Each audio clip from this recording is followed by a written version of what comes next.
حضرت خالد بن ولید رضی اللہ عنہ شروع میں اسلام کے سخت دشمن تھے۔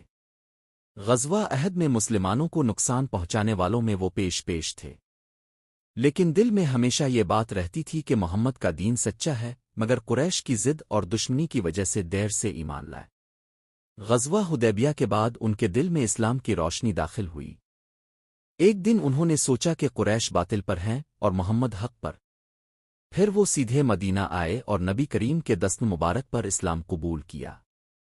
رسول اللہ نے انہیں خوش آمدید کہا اور فرمایا، خالد، تم نے اسلام میں دیر کی لیکن تمہارے پچھلے تمام گناہ مٹ گئے۔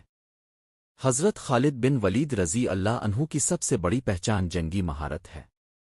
غزوہ موتہ میں 3 اسلامی سپہ سالار شہید ہو گئے: حضرت زید بن حارثہ، حضرت جعفر تار، حضرت عبداللہ بن رواحہ۔ جب لشکر بغیر سپہ سالار کے رہ گیا تو سب کی نگاہیں حضرت خالد پر پڑیں۔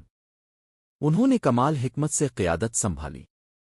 مسلمان فوج دشمن کے مقابلے میں بہت کم تھی، لیکن حضرت خالد نے جنگی چالیں چلیں اور مسلمانوں کو شکست سے بچا کر واپس لے آئے۔ اسی جنگ کے بعد نبی کریم نے فرمایا، خالد اللہ کی تلواروں میں سے ایک تلوار ہے جسے اللہ نے کفار پر چلایا، اسی وجہ سے وہ سیف اللہ کہلائے۔ حضرت خالد بن ولد کی خصوصیات: انہوں نے 100 سے زیادہ جنگوں میں حصہ لیا اور کبھی شکست نہ کھائی۔ ہر جنگ میں بہادری، حکمت اور ایمان کی طاقت ان کے ساتھ رہی۔ وہ فرمایا کرتے تھے، میں نے اپنی زندگی میں ہر طرف اللہ کی راہ میں جہاد کیا۔